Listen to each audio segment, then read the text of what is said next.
Welcome to the New Thinking for a New World podcast, where we explore the most pressing issues that are challenging and changing our societies.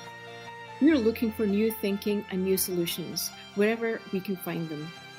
Listen as host Alan Stoga, the Tilburg Foundation's chairman, challenges his guests for analysis, ideas, and actions. Together we can help make our world at least a little bit better. At least for the first half of the 21st century, geopolitics will be defined by the relationship between China and the United States. Confrontation or collaboration, zero-sum game or win-win, war or peace.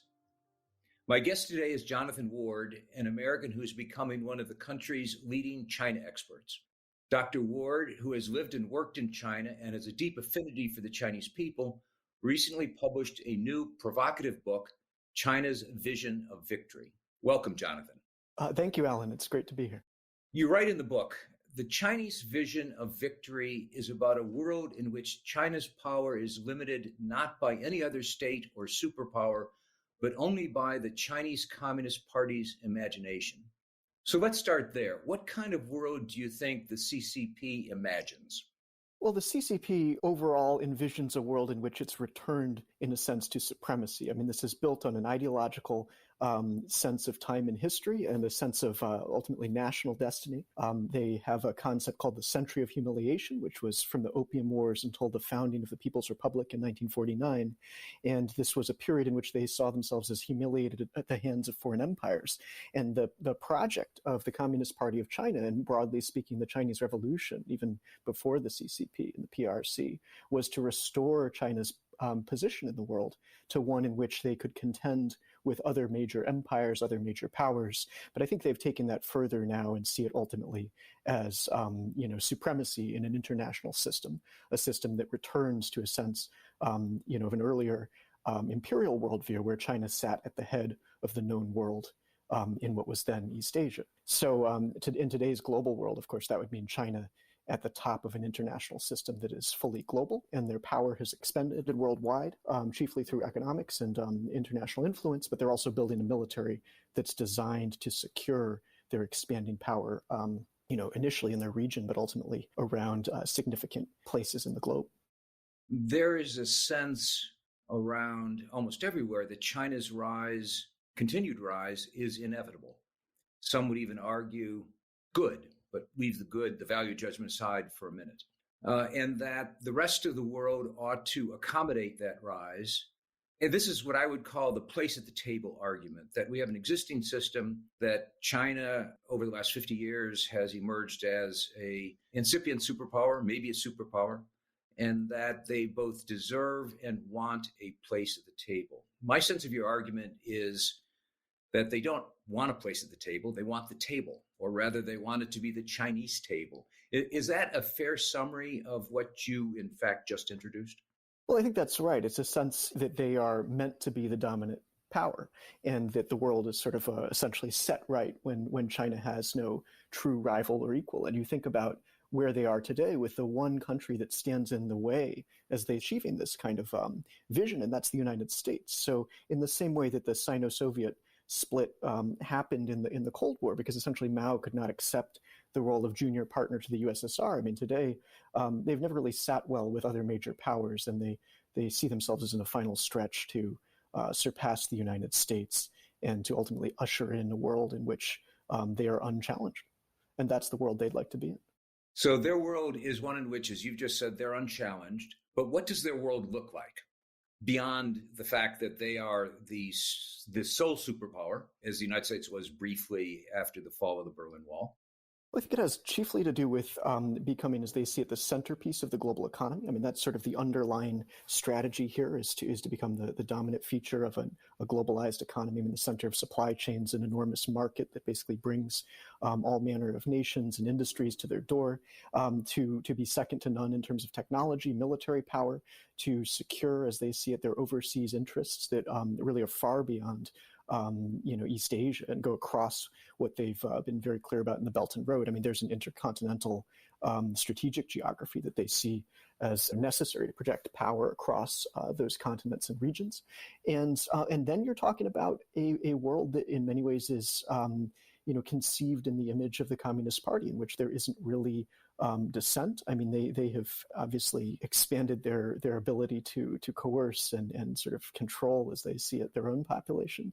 They've enacted a massive surveillance state. They're carrying out a genocide in Xinjiang, all manner of repressive techniques and processes. And they're talking about a long-term future, 2049, the centennial of the founding of the People's Republic of China. If you really had a world in which China was the dominant economy, dominant military, maintained sort of coercive relationships with all manner of countries, whether in Asia immediately or in democracies worldwide, we would exist in a world of systemic repression that may be very similar to what's taking place inside their own country. I mean, you look at their ability already to coerce other nations, whether that's the Philippines or Australia. I mean, by way of trade, cutting off imports or other ways of utilizing their economic power to combat what they see as countries that are resisting them. Imagine that in a world where they really and truly are the largest economy, the largest military. Right now, they're absolutely not. They have not yet achieved this. They are not stronger or bigger than the United States. So this ambition at present exceeds their capacity. And the whole game now is for them to build their capacity so that it matches their ambitions. Let me push back on one of the things you've just said. So the Chinese argument would be that internal issues are internal issues, that yes, we want to be the strongest power, the dominant force, the greatest economy, but Australia, the United States, Dominican Republic, we don't care how you organize yourself. Just don't get in our way, and make sure you pay tribute in the imperial fashion. Is that a fair statement of how they would respond if there was a third party in this conversation? They'd say, no, Jonathan, you're exaggerating. We don't care how the United States runs its democracy. I think that's just, they may make statements like that, but that's just not true. I mean, here's, just at the end of last year, Beijing released a list of the 14 sins of Australia, essentially saying, here are the ways that we think Australia needs to conduct itself. So they do that all the time. I mean, they tell our corporations what they can do and not do. So the idea that they don't want people to interfere in their internal affairs, and they're quite clear about that's one of their catchphrases, really. And yet at the same time, they absolutely want to shape the way that our CEOs talk and think. They want to shape the way that, we look at them and certainly other nations that they are able to coerce. So, I mean, Australia is actually a very good example of what it's like for China to roll out what it sees as the rules of the road for another country. Let's segue to a particular case because it is relevant at the moment. There's been a lot of noise in Asia, in the United States, over Taiwan in recent days and weeks, in numerous incursions of Chinese planes over near Taiwan, deployment of Chinese naval assets, demonstrating they can, in their words, surround Taiwan, and a lot of pressure diplomatically, politically. The Chinese have demonstrated strategic patience when it came to Taiwan. From Mao on, they've said, we know how this story ends. We don't actually care when it ends, just so everyone understands that Taiwan will, in fact, be and is part of China. Is there something going on, do you think, that is this business as usual or something more serious underway? So the increasing tempo of sort of incursions into Taiwanese airspace and sort of, maritime activities and all of this in the Taiwan Straits and South China Sea, I think is certainly showing, it's the CCP showing the world that they are prepared to do what they'd like to do in the West Pacific and in the near seas.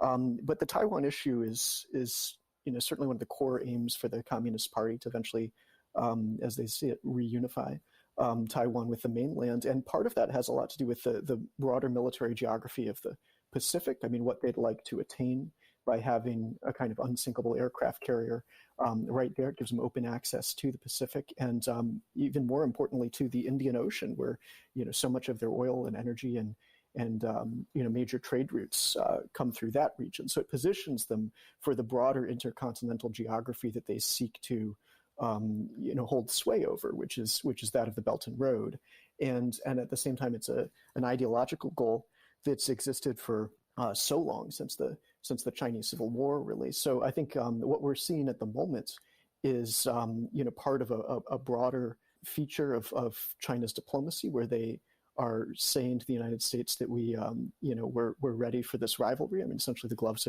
have come off, but could they act on it? I think everybody is very concerned about that, and certainly I think it's a primary focus for the U.S. military, as it should be, and the need to deter China in the West Pacific is going to be one of the core missions of the DoD. So yeah, I think we have to be absolutely ready for this and taking it very seriously. But why do you think they've turned up the volume now? We've seen increased noise and activity in Hong Kong. We've seen them much more aggressively respond to any criticism. You already mentioned the Australians, but there's a dozen other cases where they have in recent weeks reacted very harshly against any criticism. And now the Taiwan thing, well, it feels like the whole tempo of aggressiveness is intensifying, is increasing. Well, I think the short answer is because they can. This isn't a short-term sort of current affairs thing. This is part of a long-term, vision and series of strategies that, at the end of which they see themselves as dominating not only the Indo-Pacific, but ultimately, being the unrivaled nation in the world. So here in the 2020s, we've reached, there was a concept in Chinese strategic thinking called the period of strategic opportunity, which was meant to go from about the year 2000 to about 2020. And this was a period in which they believed that the world would sort of accept China's rise, that their integration into the global economy, peace in general would contribute to their economic development and ultimately to their overall, as they call it, comprehensive national power. And then I think that changed a little bit when the U.S. started to catch on to China as a truly dangerous adversary and competitor. So at this point, I think on one hand, they believe their own narrative that they are in sort of inevitable ascendancy, and that the U.S. and the West more broadly are in terminal decline. And I guess in their view, those two sort of lines on the graph are now converging, and they see themselves as a power that can take on the U.S. and other countries in the region. And they also I think at this point realize that they may have some kind of window of opportunity in which to act on some of their long-standing goals. But this is why it's going to be so important to focus on deterrence right now, and to be incredibly focused on getting through this incredibly difficult period. And I'm going to read you a passage from the China Daily. So this is even just a few years ago in 2017. And you can see how this fits, the question you're asking about Taiwan. It's not even mentioned here, but this is that broader sort of CCP long-term worldview. They say excellence of weaponry is no longer a big issue for the PLA. Thanks to decades of strenuous efforts and supported by the robust Chinese economy, the Chinese defense industry has cleared the technological bottleneck and the arms embargo of the West to produce some of the most advanced weapons in the world. No one can deny that China's rise has been peaceful, and China has reason to maintain and even extend the period of strategic opportunity well beyond 2020. As it aims to realize the great rejuvenation of the Chinese nation by 2049, when the People's Republic of China celebrates its centenary. If China can rise smoothly to the top of the world without firing a single bullet, it will certainly be able to claim the moral high ground. This may sound harsh, but the truth is that peace is not a godsend. It often has to be earned, sometimes at the cost of war. So this is a country that we have to remember. The Communist Party killed 50 million of its own people in the 20th century. They went to war with the United States in the Korean Peninsula. They fought border skirmishes, limited wars with India, with Vietnam, with the Soviet Union, which was far more powerful than they were. And there were multiple Taiwan Straits crises. So the military buildup that they've been carrying out for the past 2 decades at least, in a way that truly counts and has changed the balance of power in the Indo-Pacific, is also on top of a party, a political party that is responsible for enormous, essentially mass death in the past century. So, we should, I think, be quite concerned about what their goals are and the possible use of force by China, certainly in the years ahead. A world under stress needs leaders in every discipline and in every country. Leaders whose work is innovative, courageous, rooted in universal values and global in approach or implication. If you know someone like that in your company, in your university, in your community, anywhere, please nominate that person for the Talberg SNF Aliassane Global Leadership Prize. Go to talbergprize.org. That's TALLBERG prize.org. On the other hand, the Chinese, in their very long history that they remind everyone of, have never projected power well beyond their borders. It has been a land empire, constantly in conflict with its border nations, border states over a long period of time. And now, as you've described, it has global pretense. Belt and Road is an economic strategy worldwide. Do you think China is really capable at this time of a global strategy, or are they like many empires in danger of overreach? Well, I think let's start with the first statement about China never projecting power. I mean, let's look at the borders of China, because you're talking essentially about a series of formerly independent states. So I think if we actually talk about the evolution of China's borders as they are today, you're talking about the genocide of 1 million Zhenger Mongols in the 1700s under the Kangxi Emperor. You're talking about the constant sort of interplay of Tibet and China, in terms of the subjugation of Tibet. You're talking about going into Vietnam here and there, but broadly, it is a country that never projected power in the way that imperial sort of Western European countries did. But the borders of China are imperial borders, and as one, I believe it was Peter Perdue, pointed out, the ironies of modern China today are that they want their imperial borders, but they do not want to be thought of as an empire. So I don't think that we owe them that courtesy of saying that they've never used force. Now, that's different from being able to underpin a global strategy and something that is truly global. And I think that's why, for present, consideration of what China's long-term strategy is, I mean, this is why economics is at the center. I mean, for China to surpass the United States in the past decade as the top trading nation is a very significant milestone. I mean, to be the top trading partner for a plurality of the world's nations. I mean, to be the second largest economy with economic interests all over the planet, to drive the global commodities cycle. I mean, these are the instruments of this is sort of their global heft, as it were, now. Whereas their military power is going to be concentrated around, on one hand, as they say, the ceaseless expansion of their overseas interests. So yes, you're talking about the beginning of them being able to go abroad, but it's really built for combat with the U.S. and our allies in the West Pacific, potentially for action against India in the Himalayas or even in the Indian Ocean. Though that would be a bigger reach at this point. So I think you're talking about the evolution of an imperial power in the 21st century that's built on economics first, and then a military that's designed to follow their trading interests. So, but you're right, Alan, to point out that that's quite a heavy lift to actually get there. And it doesn't mean they're going to do this. I mean, it doesn't mean that they will succeed. And I think it's very important that the world come together to ensure that the plans of the Communist Party of China do not ultimately prevail.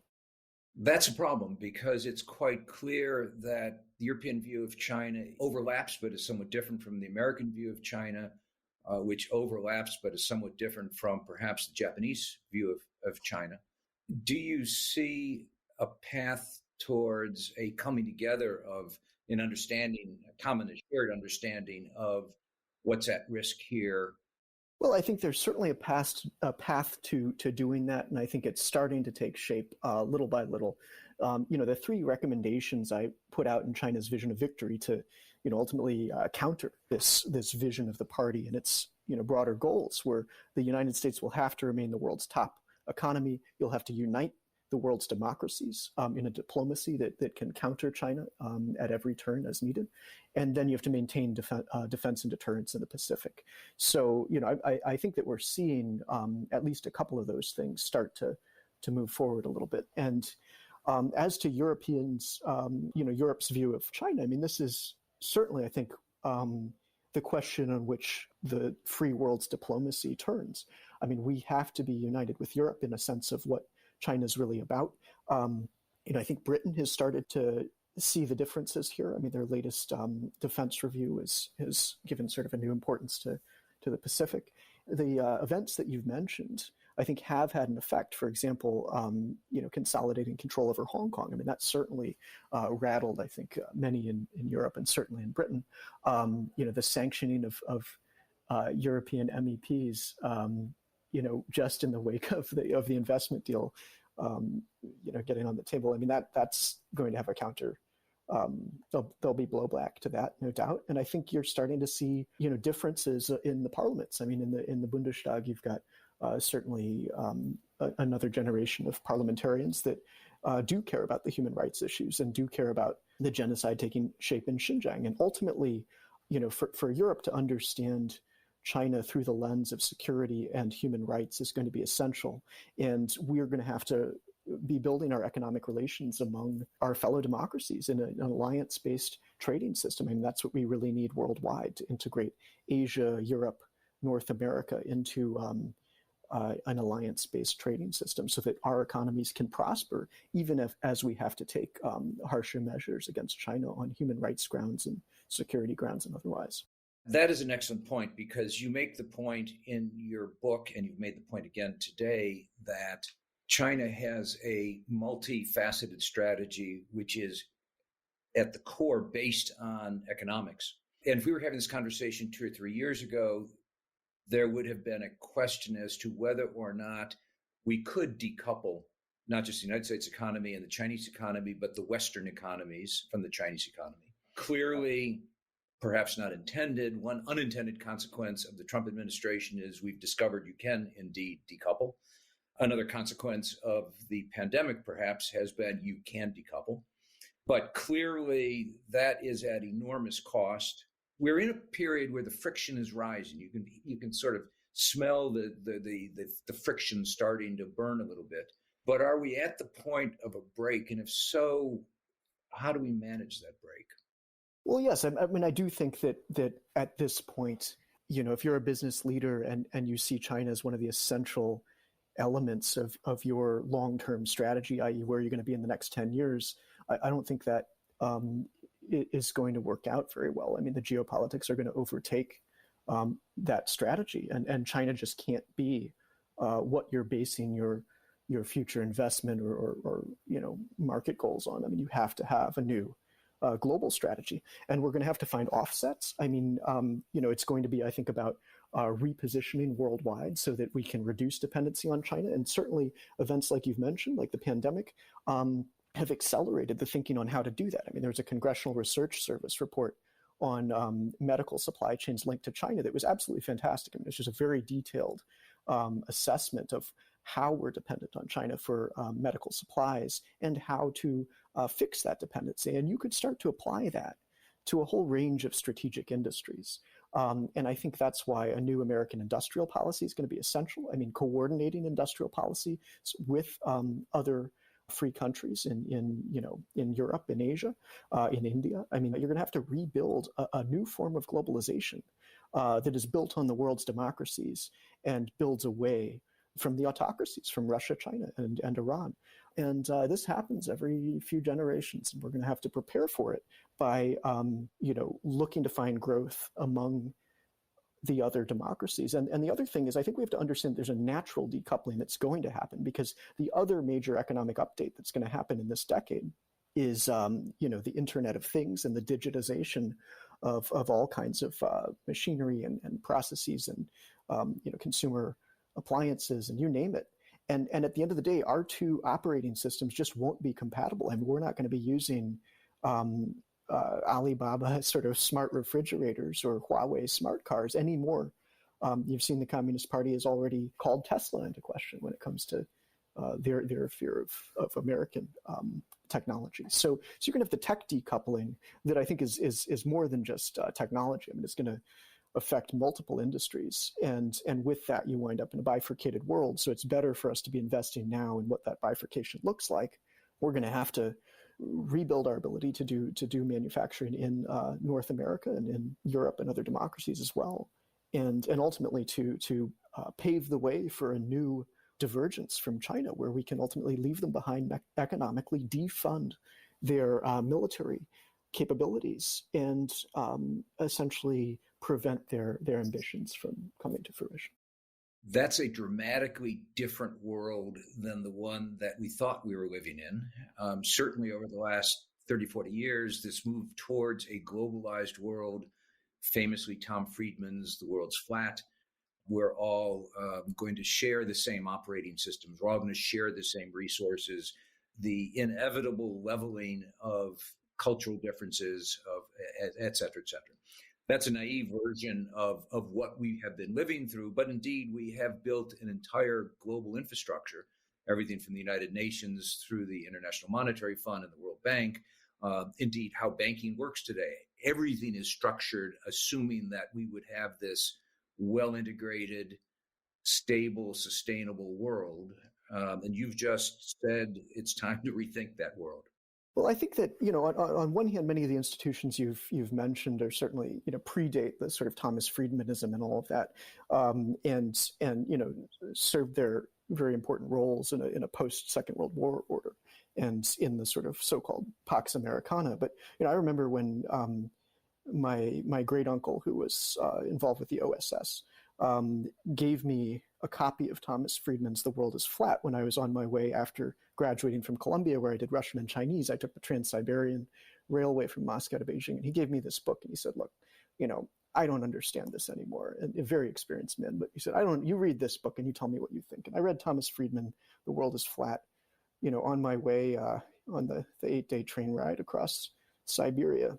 And about halfway into it, I just thought, this just can't be true. This doesn't make any sense. This, I've already observed things on this train that don't track with this. I mean, the world is so much more complex than something that just fits together in terms of sort of a shared, as though economics is going to override every human complexity. And then as I started to really dedicate myself to the study of languages and history, I thought what H.R. McMaster says frequently about this, about strategic narcissism, the idea that we, attribute to other nations or adversaries our own thinking. So it's almost as though when Americans put themselves in the shoes of Beijing, we put ourselves in the shoes of Beijing. We don't know how Beijing looks at the world. So I embarked on this very long-term study of a variety of different regions and languages. And it was very clear to me. I mean, several months after reading The World is Flat, I myself was in Xinjiang, and Tibet, hitchhiking with truck drivers and hiding from the Chinese army in these regions that we all know about today. And that in many ways are the source and the essence of the incompatibility of these systems. I mean, at the end of the day, a genocide in a region that the Communist Party calls the core area of the Belt and Road, which is their intercontinental vision, is simply not compatible with the values and institutions of the free and democratic world. And I think it's better off that we accept that and begin to rebuild in a way that can ultimately prevent the worst possibilities of that vision or of the clash of these systems. I mean, we're going to have to reinvigorate our own institutions and societies and prepare for a very long game. But it is one that we can win. I really do believe that. And we have to focus on economics, diplomacy, and defense. And if you get those three things right and you sustain that over a long-term period, I think we will come out of this just fine. There's an argument that we, the United States, we, the West, aren't very good at strategy. That we're very good at managing in a crisis. We're very good at reacting to a situation and adjusting, but we're not very good at thinking where we'd like to be in 2049, to pick a date. The Chinese clearly are extremely good at that kind of thinking. It's what they do. Is it a fair competition? Well, I spent 10 years abroad before coming back to the United States to start my company and do my work on these subjects. And, so the country in a way that I'm learning most about now is my own country, America. And I just do think that there is this endless sort of source of renewal in this country. I mean, we do meet every challenge. That is what we do. It's our entire history. And, as I look back as a historian, I have my doctorates in history, essentially. And as I look back at American, the history of American foreign policy, I think there are incredible examples of strategic thinking. I think, the entire long-term strategy of containment was one of the most successful grand strategies in history, and it was sustained and executed over a 45-year period, essentially, passed from one administration to the next, innovated on, sort of adjusted, updated, and ultimately it led to, in the shadow of nuclear terror, it led to the peaceful conclusion of the Cold War with a global adversary that absolutely did seek world preeminence. And I just think there's an incredible, genius to America. It's just, there's nothing like it in the world.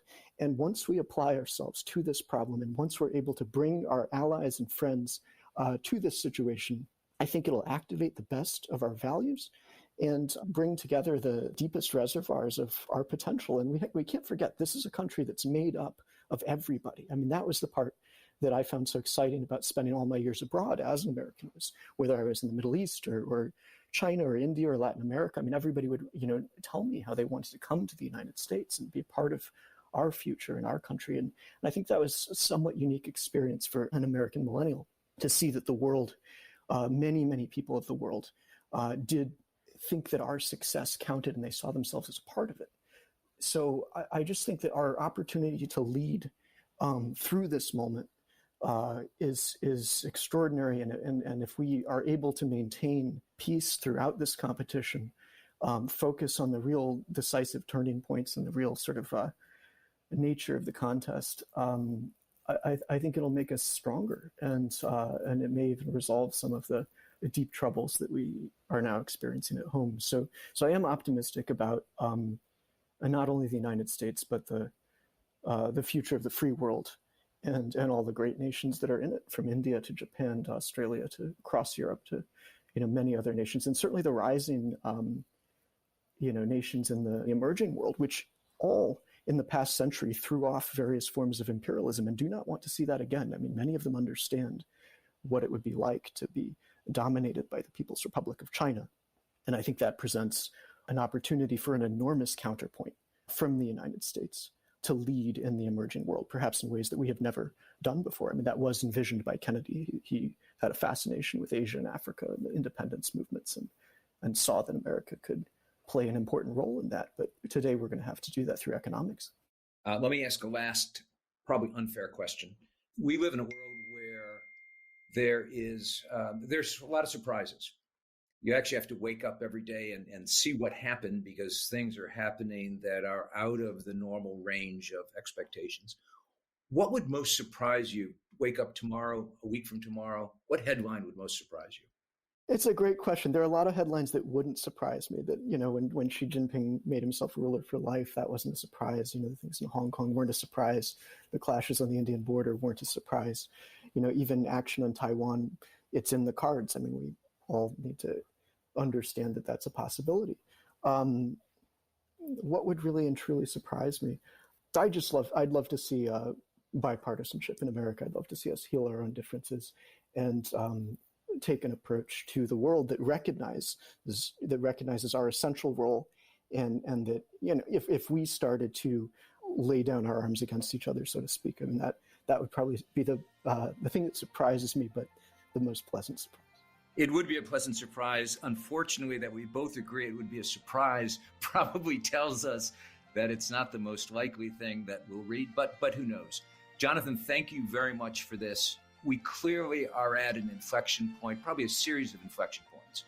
And it is about thinking differently and not projecting what happened yesterday to what's likely to happen tomorrow. And that's the work you're doing. Thank you for bringing that perspective. Thank you, Alan. It's been great to be here. Thank you for listening. Now it's your turn. Tell us what you think.